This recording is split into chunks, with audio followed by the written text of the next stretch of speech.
ഞാൻ കഴിഞ്ഞ ദിവസം പ്രാർത്ഥനയെക്കുറിച്ചൊരു വീഡിയോ ഇട്ടില്ലായിരുന്നു.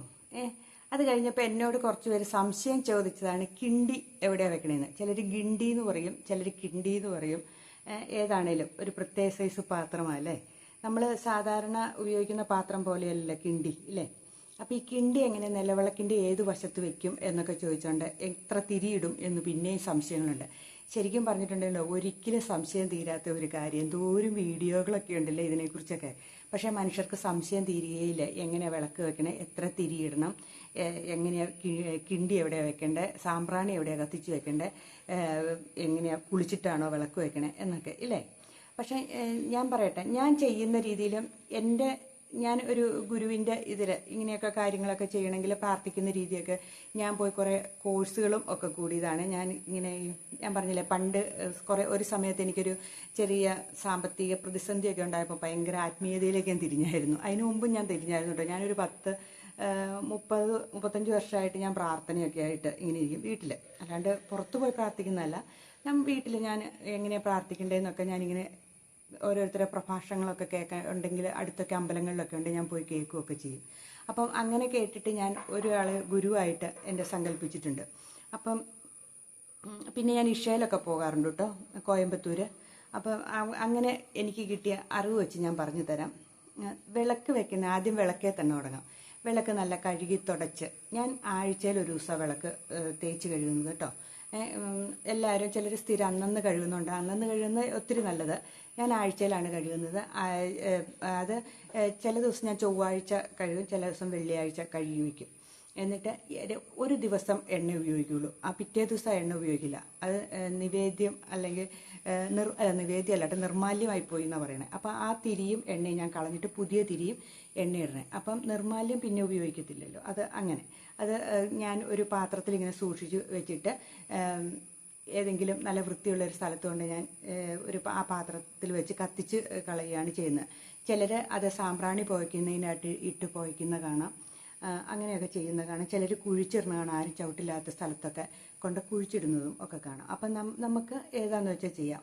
വടക്ക് വശത്ത് കുഴിച്ചിടുന്നവരും ഒക്കെ ഉണ്ട് കേട്ടോ ഈ തിരിയൊക്കെ. അല്ലാണ്ട് തിരി ചുമ്മാ മുറ്റത്തേക്ക് വലിച്ചൊന്നും എറിഞ്ഞിടരുത്. ഒന്നാമത്തെ കാര്യം.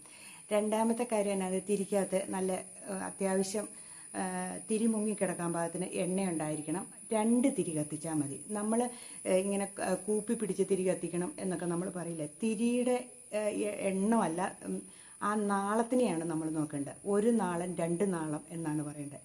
അപ്പം 2 നാളമാണ് വീടുകളിൽ ഏറ്റവും നല്ലത്. 5 തിരി കത്തിക്കുന്നവരും ഉണ്ട്, നെയ്വിളക്ക് കത്തിക്കുന്നവരുണ്ട്, മറ്റുള്ള വിളക്കെണ്ണ ഒഴിച്ച് കത്തിക്കുന്നവരുണ്ട്. പക്ഷേ എൻ്റെ അഭിപ്രായത്തിൽ എള്ളെണ്ണ ഒഴിച്ച് കത്തിക്കുന്നതാണ് ഏറ്റവും നല്ലത്, ശുഭം എന്ന് പറയുന്നത്. നെയ്വിളക്കൊക്കെ അതുപോലെ സാമ്പത്തികമൊക്കെ ഉള്ളവർക്കൊക്കെ കത്തിക്കുക. 5 തിരിയൊക്കെ ഇട്ടും ഒക്കെ നെയ്വിളക്ക് കത്തിക്കുമ്പോൾ നെയ്യ് പെട്ടെന്ന് തീർന്നു പോകാൻ സാധ്യതയുണ്ട്. അതേപോലെ 5 തിരി ഇട്ട് നമ്മുടെ വീട്ടിൽ കത്തിക്കുമ്പോൾ എണ്ണ പെട്ടെന്ന് തീർന്നു പോകാനുള്ള സാധ്യത. ഇപ്പം ദൈവത്തിന് കത്തിക്കുമ്പോൾ അങ്ങനെയൊക്കെ നോക്കണോ എന്ന് ചോദിച്ചിട്ടുണ്ടെങ്കിൽ നമ്മുടെ വിശ്വാസം പോലെ എന്താണെന്ന് വെച്ചാൽ 2 തിരിയിട്ട് കത്തിക്കുന്നതാണ് ഏറ്റവും നല്ലത്. അതിൻ്റെ നാളത്തെയാണ്, അതിലാണ് ലക്ഷ്മി ദേവി ഇരിക്കുന്നത്. അപ്പം ആ നാളമാണ് നമ്മൾ നോക്കേണ്ടത്. ആ 2 തിരിയിൽ നല്ല രീതിയിൽ ആളിക്കത്താതെ ഒത്തിരി അണഞ്ഞു കത്താതെ നോക്കുക. നല്ല സാധാരണ രീതിയിൽ വിളക്ക് എണ്ണയൊക്കെ ഒഴിക്കുകയാണെങ്കിൽ നന്നായിട്ട് കത്തിക്കോളും. അത്രയാണ് വിളക്കിനെ കുറിച്ചുള്ളത്. പിന്നെ വിളക്കിൻ്റെ തട്ടത്തെ വെച്ചാണ് വിളക്ക് കത്തിക്കാവുള്ളൂ. നിലത്ത് വെച്ച് ഭൂമിദേവിക്ക്, അതായത് വിളക്കയിലുള്ളത് ബ്രഹ്മ വിഷ്ണു മഹേശ്വരന്മാരാണ്. നാളത്തേലുള്ള ലക്ഷ്മി ദേവി സരസ്വതി ദേവി എണ്ണയും ഒക്കെ ആയിട്ടുള്ളത് നമുക്കറിയാമല്ലോ. അപ്പോൾ അത് താങ്ങാനുള്ള ശക്തി ഭൂമിദേവിക്കില്ല എന്നാണ് പറയുന്നത്. അതുകൊണ്ടാണ് വിളക്ക് തട്ടത്തേൽ വെച്ചോ അല്ലെങ്കിൽ ഒരു വാഴയിലയിൽ വെച്ചോ കത്തിക്കണം എന്ന് പറയുന്നതിൻ്റെ കാര്യം. ഏറ്റവും നല്ലത് ഒരു സ്റ്റീൽ പാത്രമെങ്കിലും ഉണ്ടെങ്കിൽ അതിൽ വെച്ച് കത്തിക്കുക. വെറും നിലത്ത് വെക്കുന്ന ഒരു പലകയിൽ വെച്ച് കത്തിക്കാം. പലകയൊക്കെ ഇട്ടിട്ട് അതിൽ വെച്ച് ഒക്കെ കത്തിക്കാം. അല്ലെങ്കിൽ പാത്രത്തിൽ ഏതെങ്കിലും ഒരു പാത്രം വെച്ച് അല്ലെങ്കിൽ തട്ടം മേടിച്ചിട്ട് അതിനകത്ത് വെച്ച് നമുക്ക് വിളക്ക് വെക്കാവുന്നതാണ്. പിന്നെ വിളക്ക് വെക്കുമ്പോൾ അതിൽ തട്ടത്തേലൊക്കെ കുറച്ച് പൂക്കളൊക്കെ ഇട്ട് വെക്കുന്നത് നല്ലതല്ലേ. കാണാൻ തന്നെ ഒരു ഭംഗിയുണ്ട്, ഒരു ദൈവാനുഗ്രഹം കൂടുതലുണ്ട്. പിന്നെ ഏതെങ്കിലും ഒരു പടത്തിൻ്റെ മുമ്പിലൊക്കെ വെച്ച് കത്തിക്കാൻ, ലക്ഷ്മി ദേവിയുടെയോ അല്ലെങ്കിൽ ഏതെങ്കിലും ദൈവങ്ങളുടെ മുമ്പിലൊക്കെ വെച്ച് കത്തിക്കാൻ എന്നത് നല്ലതാണ്. പൂജാമുറിയുള്ളവർക്ക് അവിടെ വെച്ച് കത്തിക്കാം, അല്ലെങ്കിൽ ഉമ്മറവാതുക്കൽ വെച്ച് കത്തിക്കാം. അത് അവനവൻ്റെ ഇഷ്ടം പോലെ എവിടെയാണെന്ന് വെച്ചാൽ കത്തിക്കാം. രാവിലെയും വൈകുന്നേരവും കത്തിക്കുന്നത് നല്ല ഐശ്വര്യമാണ്. കുളിയൊക്കെ കഴിഞ്ഞിട്ട് വന്നിരുന്ന് വിളക്ക് കത്തിച്ച് കഴിയുമ്പോഴത്തേനും ഒരു പ്രത്യേക സുഖമല്ലേ. ഇനി തിരി കത്തിക്കുന്ന ക്രിസ്ത്യൻസിനാണെങ്കിൽ പോലും ഈ രീതിയിലൊക്കെ ചെയ്യാം കേട്ടോ. തട്ടത്തേലൊന്നും വെച്ചല്ല, ഞാൻ പറഞ്ഞ അവർ രൂപത്തിൻ്റെ മുമ്പിൽ വെച്ചല്ലേ തിരി കത്തിക്കുന്നത്. അങ്ങനെ വെച്ച് രാവിലെയും വൈകുന്നേരവും പ്രാർത്ഥിക്കുക. വൃത്തിയായിട്ടും നല്ല രീതിയിലുമൊക്കെ ചെയ്യുമ്പോൾ അതിൻ്റേതായ ഒരു അനുഗ്രഹമുണ്ട്. എനിക്കറിയാവുന്ന ഒരു ചേച്ചി അങ്ങനെ തന്നെ കത്തിക്കുന്നത്, നല്ല കുളിച്ചൊക്കെ വന്ന് നല്ല വൃത്തിയായിട്ടിരുന്നൊക്കെ തിരി കത്തിക്കുന്നത്. അതാണ് ഞാനങ്ങനെ പറയാൻ കാരണമായത്. ഇനി വിളക്കിൻ്റെ കാര്യം പറഞ്ഞു. ഇനി ആദ്യം വിളക്കിൻ്റെ വലതുവശത്ത്, അതായത് നമ്മുടെ വലതുവശത്ത്, നമ്മൾ കിഴക്കോട്ട് തിരിഞ്ഞു നിൽക്കുമ്പോൾ നമ്മുടെ വലത് കൈ എവിടെയായിരുന്നു തന്നെ അവിടെയാണ് നമ്മൾ ഈ കിണ്ടി വെക്കേണ്ടത് കേട്ടോ. ഈ കിണ്ടി കിഴക്കോട്ടായിരിക്കണം, ഇതിൻ്റെ ഈ വാലിരിക്കേണ്ട കിഴക്കോട്ടായിരിക്കണം. ഈ കിണ്ടിക്കുള്ള പ്രത്യേകത എന്താണെന്ന് വെച്ചാൽ ഇതിൻ്റെ അടിയിലുള്ള ജലമാണ് നമുക്ക് ആദ്യം കിട്ടുന്നത്. അപ്പം ഇതിലേക്ക് നമ്മൾ ചെത്തിപ്പൂവ്, തുളസിപ്പൂവ് ഒക്കെ ഇട്ട ശേഷം ഒന്ന് ആ വെള്ളം ഭഗവാന്റെ മുമ്പിൽ വെച്ചിട്ടാണ് നമ്മൾ വിളക്കിൻ്റെ വലതുവശത്ത്, അതായത് നമ്മുടെ വലതുവശത്ത് വെച്ചിട്ടാണ് നമ്മൾ കത്തിക്കുന്നത്. അതായത് നമ്മൾ കിഴക്കോട്ട് നിൽക്കുമ്പോൾ നമ്മുടെ വലത് കൈ വരുന്ന സ്ഥലത്താണ് കിണ്ടി വെക്കേണ്ടത്. ഇടതുവശത്ത് വെക്കേണ്ട സാമ്പ്രാണിത്തിരി, നടുക്ക് നിലവിളക്ക്, വലതുവശത്ത് കിണ്ടി. മനസ്സിലായോ? ഈ കിണ്ടിയിലേക്ക് നമ്മൾ ഈ ഒരു ഏറ്റവും കുറഞ്ഞ സമയം 9 മിനിറ്റ് വിളക്ക് കത്തിച്ച് വെക്കണം. ഏറ്റവും കൂടിയ സമയം 45 മിനിറ്റ് വരെ വെക്കാം വിളക്ക്. അതിൽ കൂടുതലൊന്നും വിളക്ക് വെച്ച് വെക്കണ്ടെന്നാണ് പറയുന്നത്. ഇത് കിടാവിളക്ക് പോലെയൊന്നും വീടുകളിൽ വെക്കേണ്ട കാര്യമില്ല എന്നൊക്കെയാണ് പറയുന്നത്. അപ്പം ഇതിലേക്ക് നമ്മൾ ഈ തുളസിക്കതിരും ഈ ചെത്തിപ്പൂവും ഇട്ടിട്ട് കഴിയുമ്പം ആ വെള്ളത്തിന് അതിൻ്റെ സത്തുക്കൾ മുഴുവൻ ഇതിനകത്ത് ഇറങ്ങിയിട്ട് ഈ വെള്ളം നമ്മൾ പ്രാർത്ഥന കഴിയുമ്പോൾ തീർത്ഥമായി മാറും എന്നാണ് സങ്കല്പം. അപ്പോൾ നമ്മൾ കുറച്ചെടുത്ത് കുടിക്കുക, കുറച്ച് തലയിൽ ഇങ്ങനെ ഒഴിക്കുക. അപ്പം നമ്മുടെ ബുദ്ധിയെ വികസിപ്പിക്കും, നമ്മുടെ ആരോഗ്യത്തിനും നല്ലതാണ്. തുളസി തീർത്ഥമല്ലേ ഇതിനകത്തുള്ളത്. അപ്പം അത് നല്ലതാണെന്ന് പറയണേ. ഇനി അതൊന്നും ഇല്ലെങ്കിൽ വെറും വെള്ളം വെച്ചാലും മതി. ഇനി ഈ വെള്ളം കുറച്ച് വീട്ടിലൊക്കെ തളിക്കുന്നതും നല്ലതാണ്. അപ്പം മനസ്സിലായല്ലോ. ഇപ്പം വിളക്കിൻ്റെ കിണ്ടി വെക്കേണ്ട കാര്യം. ഇനി കിണ്ടികൾ ഓരോ പൂജയ്ക്ക് ഉപയോഗിക്കുന്ന വ്യത്യാസമുണ്ട്. നമ്മുടെ വീടുകളിൽ ഒരു ഒറ്റ കിണ്ടിയാണ് വെക്കുന്നത്. പൂജയ്ക്കൊക്കെ ഉപയോഗിക്കുമ്പോൾ 3, 5 ഒക്കെ കിണ്ടികളുണ്ട്. പവിത്ര കിണ്ടി എന്ന് പറഞ്ഞ് നമ്മളെ ചമ്രം പടിഞ്ഞിരിക്കുന്നതിൻ്റെ മുമ്പിൽ നിലവിളക്കിൻ്റെ ഫ്രണ്ടിലായിട്ട്, പുറകിലായിട്ട്, നമ്മുടെ മുമ്പിലായിട്ട് പവിത്ര കിണ്ടി എന്ന് പറഞ്ഞൊക്കെ പൂജയ്ക്ക് ഉപയോഗിക്കാറുണ്ട്. ഇടതുവശത്ത് വയ്ക്കുന്ന കിണ്ടി നിർമാല്യം തൊട്ട ശേഷം കൈകൾ ശുദ്ധമാക്കാൻ വേണ്ടിയിട്ട് ഉപയോഗിക്കുന്ന കിണ്ടിയാണ്. അത് ഈ പൂജാരിമാർ ഒക്കെ ഉപയോഗിക്കുന്നതാണ്, നമ്മുടെ വീടുകളിൽ ഉപയോഗിക്കുന്നതല്ല. അപ്പം ഇടതുവശത്തല്ല കിണ്ടി വെക്കേണ്ടത്, വലതുവശത്താണ്. നമ്മുടെ വലത് കൈയുടെ മുമ്പിൽ നമ്മൾ കിഴക്കോട്ട് തിരിഞ്ഞു നിൽക്കുമ്പോൾ നമ്മുടെ വലത് കൈയുടെ ആ വശത്താണ് കിണ്ടി നിലവിളക്കിൻ്റെ സൈഡിൽ വെക്കേണ്ടത്. മനസ്സിലായല്ലോ? പിന്നെ ഉള്ളത് എന്താണെന്ന് വെച്ചാൽ, പിന്നെ ഇതൊക്കെ ഉള്ളൂ, ഇത്രയൊക്കെ ഉള്ളൂ. പിന്നെ ഈ നിലവിളക്ക് കെടുത്തേണ്ട കാര്യമൊക്കെ പറഞ്ഞില്ല. എണ്ണയിലേക്ക് താത്തി തിരി കെടുത്തണം, അടിച്ച് കെടുത്തരുത്. പിന്നെ ഇങ്ങനെ കൈ കൊണ്ട് പൊത്തി കെടുത്തും പോലെ വേണമെങ്കിൽ കെടുത്താം. ഇങ്ങനെ പതുക്കെ കാറ്റടിച്ചാൽ പട്ടും കൊണ്ട് വീശിക്കെടുത്താം.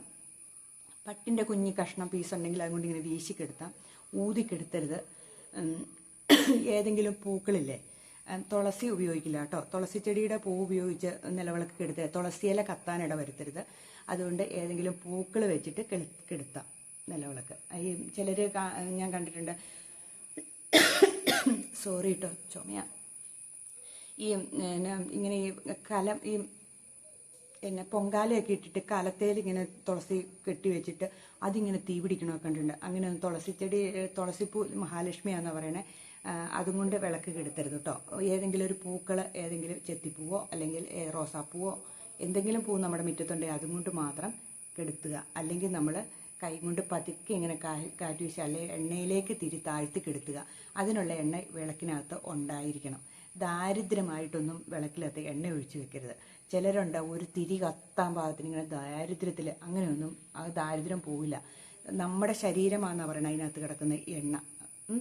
അപ്പം അത് ഒരു ഐശ്വര്യമില്ലായ്കയല്ലേ പോകുന്നത്. അപ്പം നമ്മൾ എണ്ണ പിന്നെ ആളി കത്തുകയും വേണ്ട, ഒട്ടും കത്താണ്ടിരിക്കരുത്. അതിൻ്റെ ഒരു മിനിമം പാകത്തിൽ. പിന്നെ ചിലപ്പം വിളക്കൊക്കെ കത്തുമ്പോൾ പൊട്ടിത്തെറിക്കുകയൊക്കെ ചെയ്യും. കാരണം എന്താ വെച്ചാൽ വെള്ളത്തിൻ്റെ അംശം എവിടെയെങ്കിലും ഇരിക്കണ്ട. അതോർത്തൊന്നും പേടിക്കുകയൊന്നും വേണ്ട. എങ്കിൽ അങ്ങനെ പൊട്ടിത്തെറിക്കാണ്ട് അതൊക്കെ സൂക്ഷിച്ചും കണ്ടുമൊക്കെ ചെയ്യുക. അതൊക്കെ ദോഷമാണെന്നൊക്കെ പറഞ്ഞ് കേട്ടിട്ടുണ്ട്. ഇതൊക്കെയാണ് വിളക്കിനെക്കുറിച്ചും കിണ്ടിയെക്കുറിച്ചും ഒക്കെ പറഞ്ഞു തരാനുണ്ടായിരുന്നത്. ഇപ്പോൾ എല്ലാവർക്കും മനസ്സിലായല്ലോ. പിന്നെ വിളക്ക് തേച്ച് കഴുകാൻ ഒന്നെങ്കിൽ ഭസ്മം ഉപയോഗിക്കുന്നവരുണ്ട്, പുളി ഉപയോഗിക്കുന്നവരുണ്ട്, നാരങ്ങ ഉപയോഗിക്കുന്നുണ്ട്. ധാര എന്ന് പറഞ്ഞൊരു സാധനമില്ലേ, അത് മേടിക്കാൻ കിട്ടും. അത് വെച്ച് ക്ലീൻ ആക്കുന്നവരും ഉണ്ട്. ഈ ചാരം ഉപയോഗിച്ചൊക്കെ വിളക്ക് തേച്ച് കഴിഞ്ഞിട്ട് നല്ല കളറൊക്കെ വരും കേട്ടോ. എന്നാൽ ചാരത്തേക്കാൾ നല്ല ഭസ്മം ഉപയോഗിച്ചാൽ, ഭസ്മം അടിച്ചാൽ നല്ല കളർ വരും ഉണ്ടെങ്കിൽ, ഭസ്മം ഉണ്ടെങ്കിൽ. അല്ലെങ്കിൽ നാരങ്ങാനീരോ പുളിയോ എന്തെങ്കിലും ഇട്ട് നന്നായിട്ട് തേച്ച് കഴുകി വിളക്കെടുക്കുക. എന്നും ഒരു ആഴ്ചയിൽ 2 പ്രാവശ്യം അല്ലെങ്കിൽ 1 പ്രാവശ്യം കഴിയുന്ന വിളക്ക് നന്നായിട്ട് തന്നെ ഇരിക്കുള്ളൂ കേട്ടോ. നല്ല സ്വർണം പോലെ തന്നെ ഇരുന്നോളും. അതൊക്കെയാണ് ഉള്ളു വിളക്കിനെ കുറിച്ച് പറയാൻ വേണ്ടിയിട്ട്. അപ്പം വിളക്ക് വെക്കുന്ന സ്ഥലം എപ്പോഴും ഒരു നല്ല വൃത്തിക്കിരിക്കാൻ ശ്രമിക്കുക. ഒരു പീഠത്തേൽ വെക്കുക. നമ്മുടെ വലതുഭാഗത്ത്, നമ്മൾ കിഴക്കോട്ട് നിൽക്കുമ്പോൾ നമ്മുടെ വലതുഭാഗത്തായിട്ട് നിലവിളക്കിൻ്റെ സൈഡിൽ കിണ്ടി വെക്കുക. അപ്പം മനസ്സിലായല്ലോ, അത്രയൊക്കെ ഉള്ളൂ.